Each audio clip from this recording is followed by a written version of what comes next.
നിലമ്പൂർ കാടുകളെ വിറപ്പിച്ച അൻവർ എന്ന ഒറ്റയാൻ ഇറങ്ങുമ്പോൾ ആരവവും ആവേശവും അലതല്ലി ഷൗക്കത്ത് സ്ഥാനാരോഹണമേക്കുകയാണ്.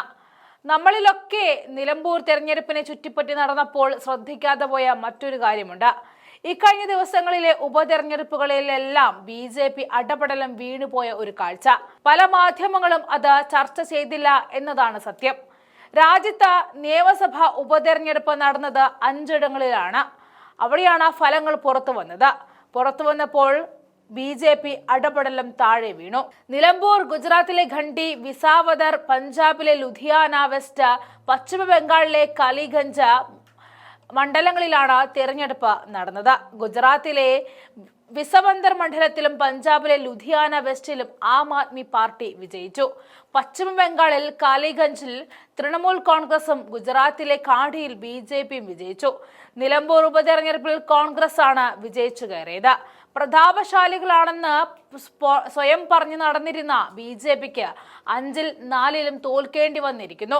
ഗുജറാത്തിൽ വരെ BJP തോൽക്കുക എന്ന് വെച്ചാൽ അവരുടെ വർഗീയതയ്ക്ക് നേരെ ജനങ്ങൾ പ്രതികരിച്ചു തുടങ്ങി എന്ന് വേണം പറയാൻ. വിസവന്ദറിൽ ഇഞ്ചോടിഞ്ച് പോരാട്ടമായിരുന്നു നടന്നത്. BJPയുടെ കിരിത് പട്ടേലിനെ പരാജയപ്പെടുത്തി ആം ആദ്മി പാർട്ടിയുടെ ഗോപാൽ ഇറ്റാലിയാണ് വിജയിച്ചത്. ആം ആദ്മി പാർട്ടിയിലെ ഭയാനി ഭൂപേന്ദ്രഭായ് ഖണ്ഡുഭായ് രാജിവെച്ചതിനെ തുടർന്നാണ് ഈ മണ്ഡലത്തിൽ ഉപതെരഞ്ഞെടുപ്പ് നടന്നത്. ഖഡി നിയമസഭാ സീറ്റിൽ BJP സ്ഥാനാർത്ഥി രാജേന്ദ്ര ചവേഡ്ധെ വിജയിച്ചു. കോൺഗ്രസിന്റെ രമേശ് ചവേഡ്ധയാണ് 2ാം സ്ഥാനത്ത് എത്തിയത്.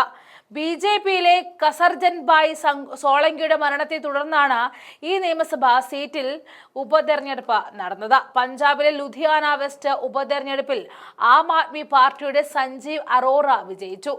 INCയുടെ ഭാരത് ഭൂഷൺ ആശുവിനെയും BJPയുടെ ജീവൻ ഗുപ്തയെയും പരാജയപ്പെടുത്തിയാണ് രാജ്യസഭാ MPയും വ്യവസായിയുമായ സഞ്ജീവ് അറോറ വിജയിച്ചത്.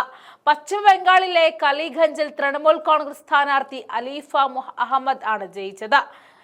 TMC MLA ആയിരുന്ന നസറുദ്ദീൻ അഹമ്മദിന്റെ മരണത്തെ തുടർന്നാണ് മണ്ഡലത്തിൽ ഉപതെരഞ്ഞെടുപ്പ് നടന്നത്. രാഷ്ട്രീയ കേരളം ഉറ്റുനോക്കിയ നിലമ്പൂർ ഉപതെരഞ്ഞെടുപ്പിൽ UDF സ്ഥാനാർത്ഥി ആര്യാടൻ ഷൗക്കത്ത് വിജയിച്ചു. 11,007 വോട്ടിന്റെ ഭൂരിപക്ഷത്തിലാണ് ഷൗക്കത്ത് വിജയിച്ചത്. 3 റൗണ്ടിൽ മാത്രമാണ് LDF സ്ഥാനാർത്ഥി സ്വരാജിന് ലീഡ് ചെയ്യാൻ കഴിഞ്ഞത്. ഇതിൽ നിന്നും നമുക്കൊരു കാര്യം മനസ്സിലാക്കാം. 5 ഉപതെരഞ്ഞെടുപ്പ് നടന്നതിൽ 4 തോറ്റു മുട്ടുമടക്കിയ BJPയാണ് നമുക്ക് കാണാൻ കഴിഞ്ഞത്. അതായത് BJPയുടെ നീരാളിപ്പിടുത്തത്തിൽ നിന്നും മോചനം ആഗ്രഹിക്കാൻ ഉള്ള ജനങ്ങൾ ഇപ്പോഴേ പ്രതികരിച്ചു തുടങ്ങി എന്ന് വേണം പറയാൻ.